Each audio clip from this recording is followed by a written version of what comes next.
including Canelo, as much as I hate him. And I really don't know where Canelo goes, seriously.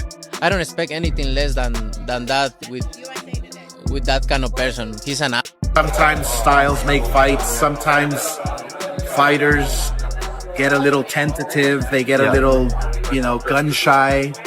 So you never know until that bell rings. Canelo Alvarez's toughest battle might not come inside the ring, but rather against the very man who once guided his career, Oscar De La Hoya. Canelo, Jesus Lord, come on. You're getting paid all this money to fight against a runner who we all knew was gonna run, the Cuban style. You chose him, and now you say you hate fighting runners? Well then, don't fight runners. We all know who we want to see you win against. That's Benavidez. Go up against Benavidez. Fight Benavidez, he won't run. What's wrong with that? It's a good fight. But it's sad. It really is. Once a powerhouse partnership that packed arenas and ruled pay-per-view under Golden Boy Promotions, their relationship eventually crumbled into a hostile feud, fueled by lawsuits, claims of betrayal, and a clash of egos over control, money, and legacy. He's mad because I leave Golden Boy. I'm the diamond in Golden Boy. Golden Boy is not the same without me. That's why he's angry. I have the proofs. I have proofs. I put my lawyers in, and he tried to steal money. I have proofs. I don't wanna do anything against that kind of guys. I don't want that vibes. I don't really give a shit about Oscar. But if he says something here in my territory, I need to say something. Right? De La Hoya, feeling sidelined and betrayed, has accused Canelo of leading a hostile takeover that stripped his company of its power, while Canelo maintains he was stifled, undervalued, and treated with disrespect. I've seen some stuff with the whole Oscar De La Hoya thing. I'm glad to go away from him. Yeah. He's fucking crazy. We're really good friends with Dana White. Yeah. And he doesn't like Oscar De La Hoya too, I said. Oscar De La Hoya has announced he's coming out of retirement to box again. Cocaine isn't cheap. I think nobody. Because he's a vacuum, right? Every time he's in problems, he don't have any fighters left. Ryan Garcia, because he signed with him. Now Ryan Garcia, I think is in a problem with him. That's why nobody wants to be with him, because he's prime for prime, who wins, you or De La Hoya? Huh? Prime for prime, who wins, you or fuck Oscar? him, easy. Motherfucker is fucking easy money. What started as a groundbreaking partnership has soured into a bitter vendetta, with De La Hoya now arming himself with a new weapon, David Benavidez, for the ultimate payback. Waiting in the shadows of the super middleweight division, Benavidez has earned a reputation as the division's boogeyman. Known as the Mexican Monster, he stands as the undisputed top contender, a relentless pressure fighter with imposing size and fight-ending power. I'm not scared of nobody. I'm the youngest guy, 3-time world champion, 168 division. I'll put my belts against anybody, and I guarantee you I'll knock everybody out. I think Oscar had a lot to get off of his chest, and he finally had the platform to do it. This is the first press conference he's had not first, but, as a fighter fighting Canelo. So I feel he's entitled to say whatever he wants to say. Everybody says what they want about him, so why can't he speak his mind? How about this? Prime Canelo, prime Oscar. Who do you think wins that fight? Oscar all day. Prime Oscar beats everyone. For years, boxing fans and analysts have craved a potential clash between Canelo and Benavidez, a matchup many view as the most dangerous test of Canelo's career. Spotting the perfect opening, Oscar De La Hoya launched a very public campaign to make it happen. So it turns out I'm not the only one who thinks Canelo is an arrogant piece of shit. Turki Al-Sheikh recently revealed that Canelo refused to meet with him in person and isn't entertaining any deals to be done with him. Why? Because he's outpriced himself so much that the Saudis don't even want to deal with him. And it's all because he will do anything not to fight David Benavidez. Look, Turkey is trying to make the best fights that everybody wants to see. And Canelo continues to take the fights that nobody wants to see. Canelo, you're really making the wrong enemies. But you know what? He wasn't merely pushing for Canelo to face Benavidez. He was outright accusing him of ducking the most dangerous man at 168 pounds. As demand for the fight grew louder, De La Hoya launched a full-scale offensive. His criticisms became sharper and increasingly personal. Through a string of fiery interviews and pointed social media posts, he laid out his case against Canelo, declaring that the fight would never happen. Not over money, but because Benavidez was simply too young, too hungry, and too skilled.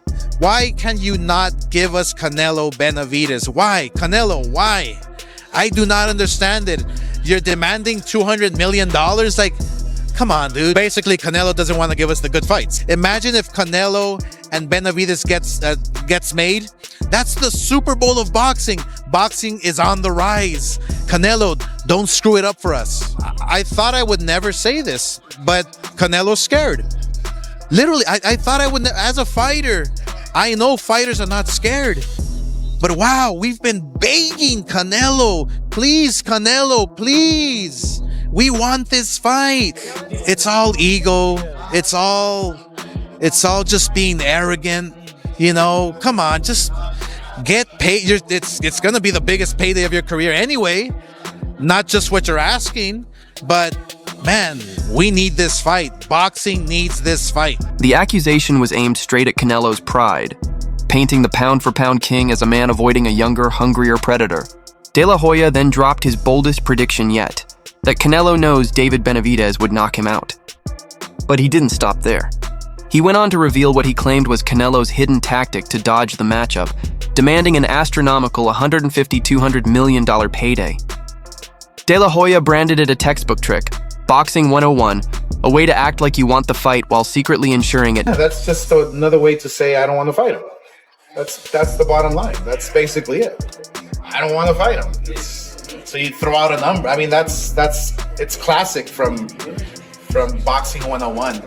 If you don't want to fight somebody, just outbid yourself, outprice yourself. People think it's fair. Some people think it's like fair. Well, then we're not going to see the fight.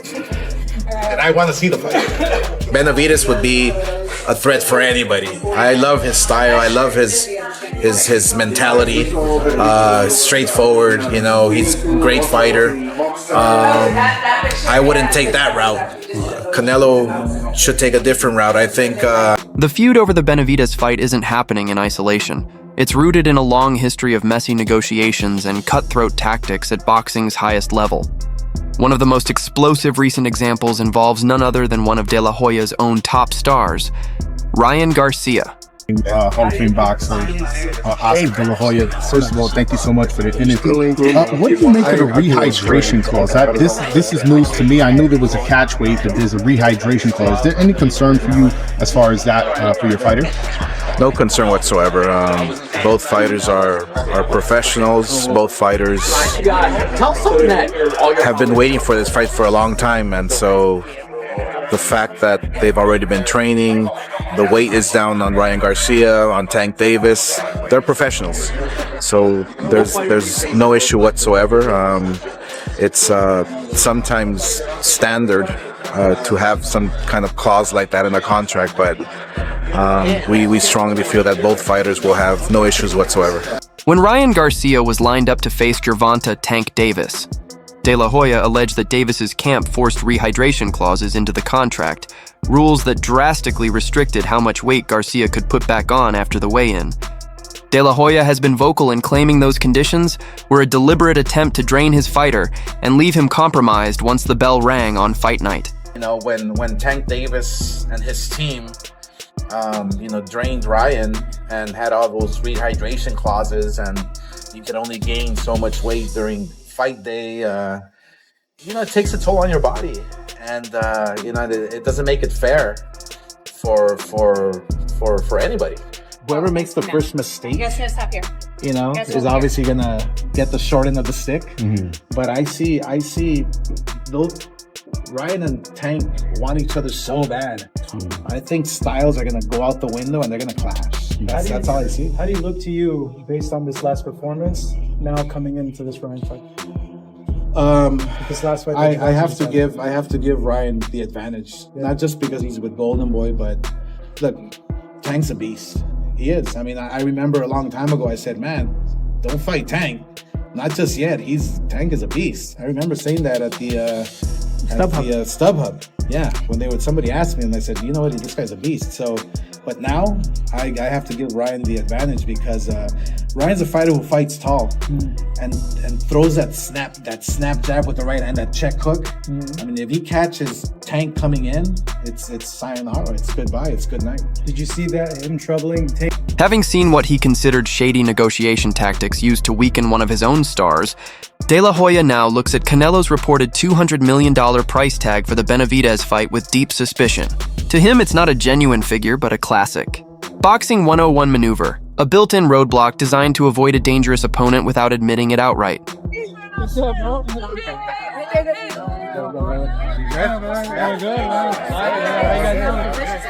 Dimitri Bivol's got his idea of what he thinks that fight's worth, and obviously it's sort of just standard procedure, and we'll see where we get to with it. I mean, I think his priority is to fight Dimitri Bivol. Yeah. I'm not part of the offers made to Canelo about Benavidez. Didn't sound like a lot of money to me for a fight of that magnitude, but that's over to Eddie Reynoso and De La Hoya even went as far as publicly advising Canelo to switch trainers, criticizing his style as being too flat-footed and heavy in the ring. Okay, breakdown. Canelo, Charlo next week. Should be a good fight.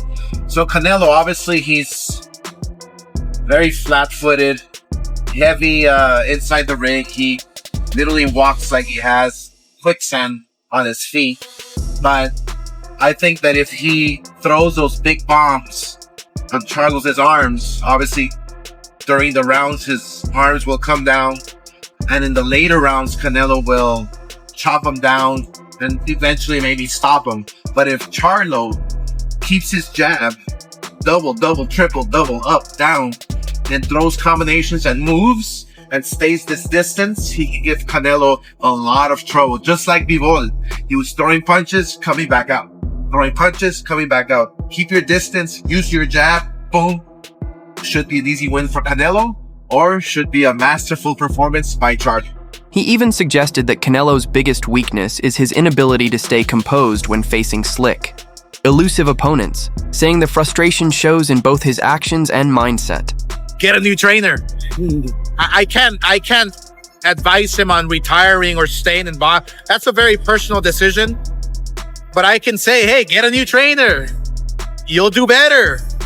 A new trainer will teach you different tricks.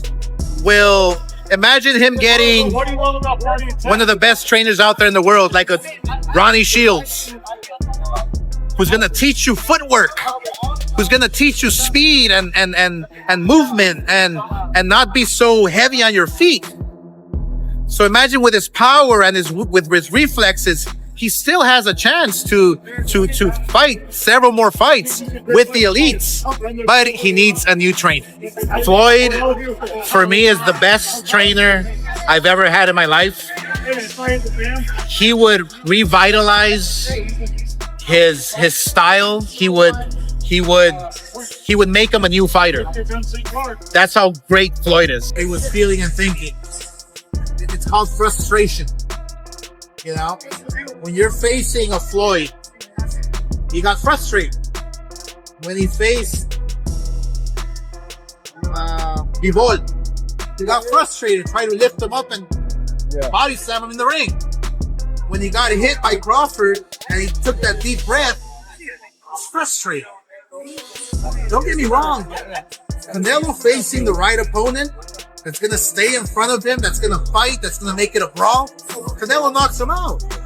So I'm not saying Canelo's shot or done. No, it's far from it.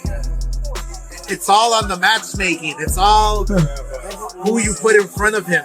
It's all about squeezing those last dollars from the fans, Canelo. You want to squeeze the fans. Come on, take it easy on the fans. He then turned the attack deeply personal, confronting Canelo directly. Why do you hate me so much? Is it because I fought every challenger while you refused to face David Benavidez? Or is it because the public will forever remember you as a duck? And Canelo just can't help himself when it comes to being an ungrateful, jealous asshole. I'll bring up a name, Oscar De La Hoya. No, don't bring that motherfucker, dumb bitch. Canelo, Why do you hate me so much? Bruh. Is it because I fought all challengers and you refuse to fight David Benavidez? Is it because the public will always remember you as a duck? Every time Canelo unveils a new opponent, De La Hoya reacts with disbelief, saying, "I just don't understand his choices." I keep going like this, scratching my head. Like, what are you doing? What are you doing? You know? He sido muy respetuosos con él, con su carrera, con todo lo que ha hecho. Y la verdad que bueno, yo pienso que él prefirió darnos la oportunidad a nosotros que dársela a Benavidez, que se la pasa hablando cosas malas de él. My man Turkey Al-Sheikh is making sure that real boxing is on its way back. And he's standing on making the best fights happen, which is why Canelo doesn't like him, because he's demanding everybody to fight the very best. People want to see the big fights. They want to see the big fights. They want to see Benavidez. That's it. They want to see, you know, to a certain extent, they want to see Crawford. Canelo, the big mega events. So, especially towards the end of your career. Yeah. I mean, this is the fourth quarter of Canelo's career, so might as well give us the big fights. But look, it's his career, it's his choices. 10, 15 years from now, are we gonna say you ducked Benavidez or you gave us a great fight with Benavidez? That's the question. I think it'll be a great fight. I think it's a pick'em fight. So that's why I don't understand. Why not fight? Fight the very best. That's it. Because he's at the elite. He's the top. So might as well fight the top. Fight the very best. Whoever they put in front of you. That's what legends. Y para este imbécil intento de gente que tengo aquí a mi izquierda, que no se le olvide que yo ya vine siendo el Canelo de Estados Unidos y que solamente lucró con mi nombre. Nunca perdí un solo centavo, sino más ganó dinero. ¿Ya le pagaste a Golovkin lo que le quería robar? Sí, muy bien, porque sí, también. Pero si no hubiera metido a mis abogados, me lo robas. Es lo único que hace este hombre es ser una lacra del boxeo, robarle a los boxeadores. Para el que esté con él, meta por favor ahí a sus abogados porque seguramente les está robando. Es lo único que viene a hacer al boxeo. Y a lo único que viene es a robarle la atención a Jaime Munguía. No viene a promover.